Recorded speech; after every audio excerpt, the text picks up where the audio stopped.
So welcome to the Mersey-Tobiatic Research Institute. My name is Amanda Lavers. I work here as the Executive Director. I'm Nova Scotian. I grew up in Truro and I moved here to study songbirds in 1997.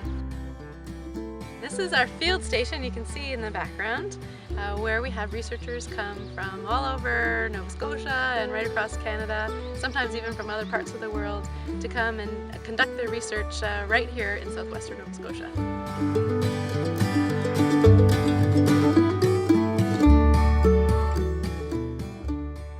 So I've been working here since the very beginning. MTRI is now 11 years old. We celebrated our 10-year anniversary last year. We were formed in 2004.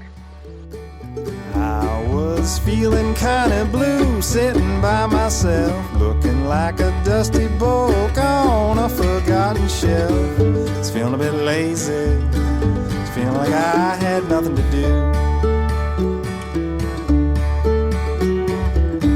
Then you came my way, and I felt something new.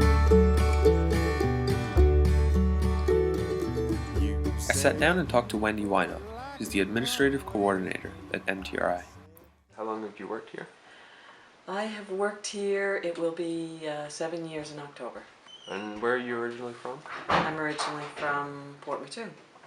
I asked Wendy to take me through a day in the life at MTRI. Well, it's a pretty busy place. It depends on the time of year, I guess. In the summer it's a lot busier than in the winter. We have a lot of summer students that come in doing their field work. So I guess I start my day making tea for everybody, checking emails and answering phones and doing paperwork. It's just, you know, a lot of office work. Just about every project I'm involved in some way. I don't go out and do field work, but you know, I'm doing all the background work. The background work is right, yeah.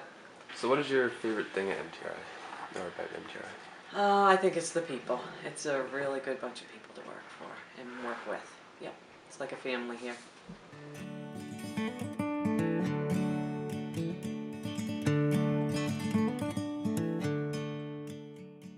So in 2010 we decided to renovate our building because we needed more space actually. We're a growing business and attracting lots of people to the area. So in 2010 we decided that we weren't only going to renovate to make more space for ourselves, but also that we wanted to reduce our power bill, because we started in 2004 and as we got to be a bigger business, our power bill was growing and growing and growing. So when we did our renovation, we decided to install 5 new green technologies and to build to LEED standards. So we achieved it and we got gold, LEED standard for homes. And you can see that we included a wind turbine as one of our green technologies. This is a micro wind turbine. It doesn't produce a lot of power, but it can produce power in the nighttime and it can produce power in the winter, times when our solar PV panels aren't producing a lot of electricity. It's also really visible because we're right here on the side of Highway 8, so it attracts people's attention and lets them know that we're doing something different here.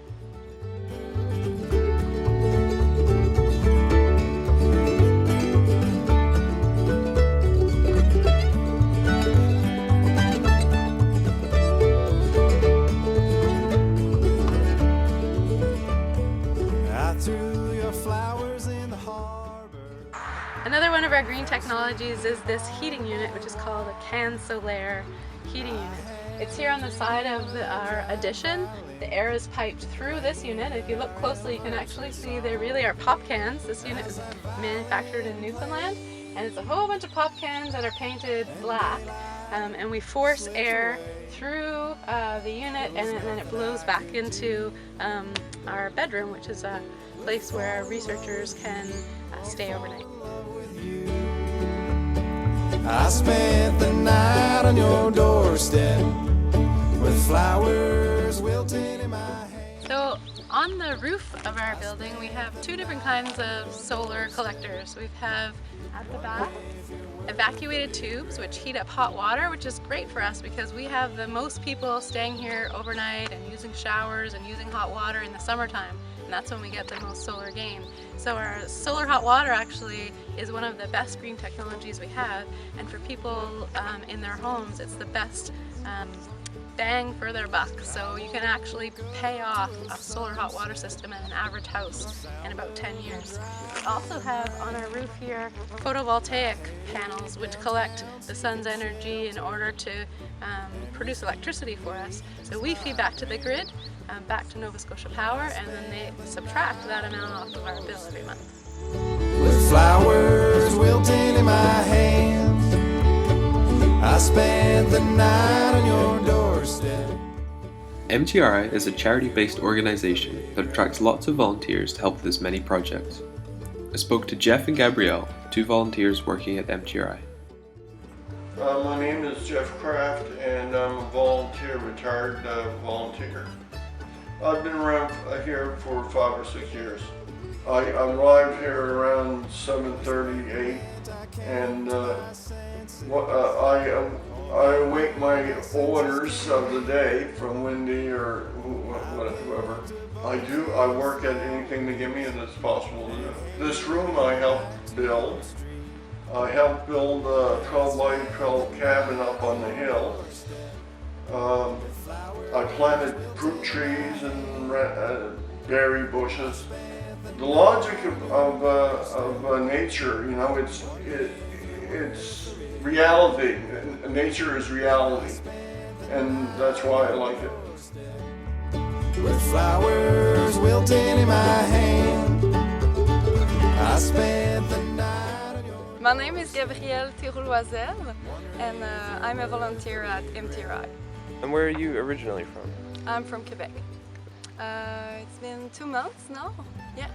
And I worked on turtles, ribbon snake, and loons too. I work more with loons, with the loon project, so to verify the color of the bands on almost every lake at National Park Jimkujik. I'm in love with the team at MTRI. Everybody is so nice, professional and passionate, so I really appreciate to work with them. And I also like the projects because it's for species at risk, so I really feel happy to help and to do something for species at risk. Yeah.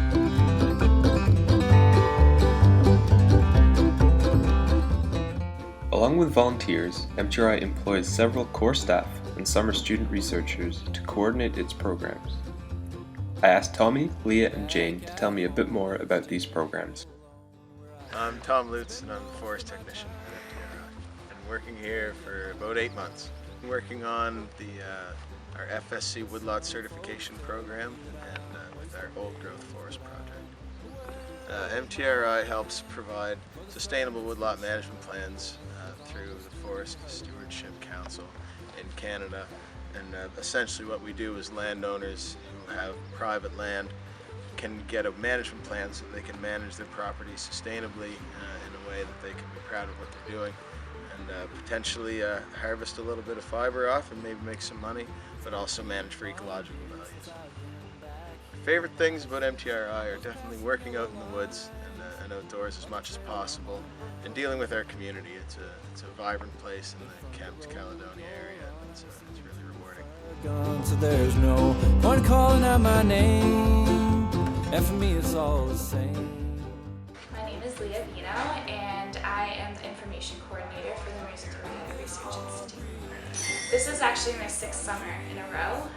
I usually work through the summers and I started when I was in high school and I'm in my 3rd year of university and still working here. I'm actually from just down the road from MTRI. I'm from Kent, Nova Scotia, and I've been lucky enough to grow up in the area. When I arrive to work, I usually have to water the milkweed plants outside because I am part of the butterfly club and I'm head of the butterfly program this year.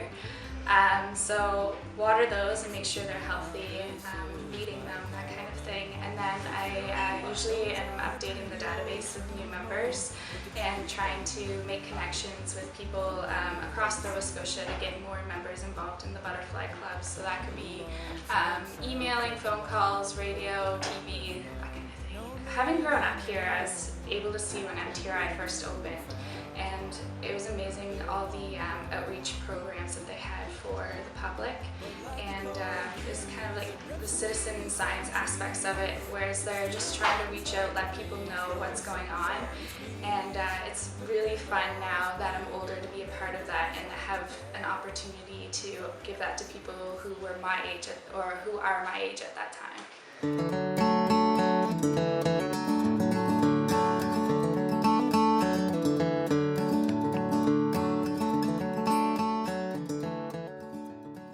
Hi, my name is Jane Barker and I'm the Forest Stewardship Coordinator for the Mersey-Tobiatic Research Institute. I mostly work on the Forest Stewardship Council certification project, working with private landowners, helping them manage their woodlands sustainably and achieve FSC certification. I've also been working for quite a long time now with a group of people to establish a community forest in southwest Nova Scotia, which now exists. It's called the Medway Community Forest Cooperative. I also work on the Acadian Forest Hardwood Restoration Project, which looks mainly at red oak regeneration in Kedjimkujik National Park. I really enjoy working at MTRI. It's apart from working with such an interesting range of people, there's a really diverse range of projects, and just sharing an office with so many people working on so many different projects. So many of them are interlinked and related to one another, and that kind of connectedness, but also the diversity, makes it a really inspiring and exciting place to work. There's never a dull moment. But I could drive all night just to have you near. So this is the Blandings turtle. It's the turtle we say that has the sun under its chin. This is a model that shows what it looks like. It has a really high domed shell. It's an endangered species in Canada. Its Nova Scotia population is endangered, and we do a lot of work at 3 locations. MTRI takes the lead for the McGowan population. There's also a population within Kedjimkujik and also in the community of Pleasant River. So we work really closely with volunteers who help to protect the Blandings turtle by following it in June when it comes up on land and digs a hole in the ground and lays its eggs. Then we put a covering over the nest, and then we come back in the fall when the baby turtles are able to hatch up out of the ground, and then we release them back into the wild. The Blandings turtle is a species that a lot of people have gotten excited about, and it's been sort of our flagship species. We work on a lot of other species at risk as well, a lot of plants, some lichens, and also the monarch butterfly. So MTRI has over 600 members and over 50 partner organizations who've all come together to make up a cooperative. MTRI is actually it's a charity, but it's also a cooperative, and we work really closely and collaboratively with our partners whenever we're deciding on a new project, and whenever we need their advice about ongoing work that we're doing. MTRI isn't an advocacy group. We try rather to work really positively on solutions. So for example, when we're worried about a species at risk, then we work really hard to recover that species. With the Blandings turtles, we spend quite a bit of time and effort with volunteers covering their nests to try to protect them from predators like raccoons that might have artificially high populations. When it comes to forestry, rather than advocating against something like clear cutting, we work positively with private landowners to try to improve their forest stewardship on their own properties. Or when it comes to green technologies, instead of worrying about or complaining about climate change, we try to do something right here on our own. So we walk the talk and provide an example and work positively towards solutions.